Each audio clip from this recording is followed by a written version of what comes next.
हीरा है और इन्होंने हमेशा यानी अपनी पार्टी को ऐसे समझे जैसे कि ये मेरी अपनी पार्टी है, इनकी पार्टी है और वफादारी में नंबर 1 है। कभी पीछे नहीं हटे, कभी अपना जो है वो घबराए नहीं है, पार्टी का साथ नहीं छोड़ा, वेवर नहीं किया। आपको इतना सा वालिद मिला हुआ तो आप ये कारोबारी कर रहे हैं। अभी जो वालिद का हुक्म है उसके तहत सरेंडर करें अपने बड़े भाई को। हमने जाना है जो इन्होंने कहना है। बिल्कुल ठीक है। ये आपके वालिद हैं। पुराने पाक में पता है क्या लिखा हुआ है कि जब वालिदैन उम्र सीधा हो जाए ना तो उनके सामने उफ तक ना करो।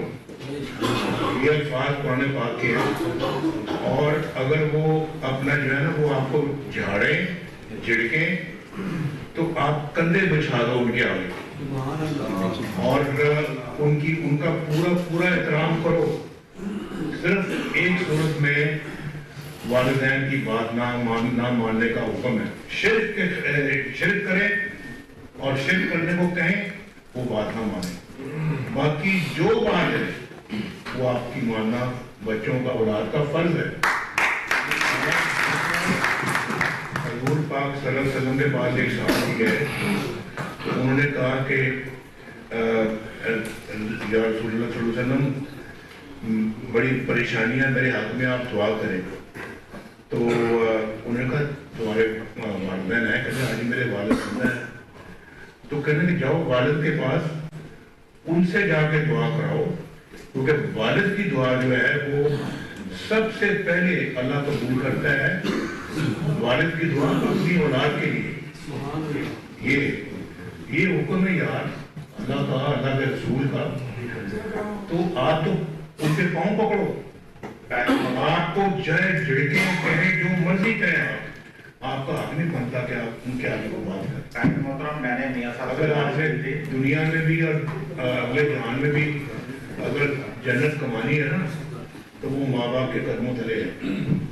आप मेहरबानी करो, उनके घुटनों को हाथ लगाओ और कहो कि अब्बा जान जो आपका हुक्म होगा वो करूँगा। बिल्कुल ठीक है। कह दो अभी कराओ, मैं अभी उनके घुटनों को भी हाथ लगा देता हूँ। अभी आओ करा दो, मेरे सामने लगाओ।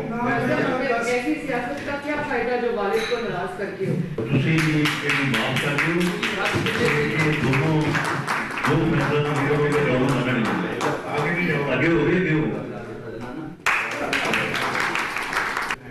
मुअज़्ज़म बात ये है, मैं बिल्कुल आपको जानता हूँ, पहचानता हूँ, वालिद साहब की निस्बत से ही आपको जानता हूँ और पहचानता हूँ।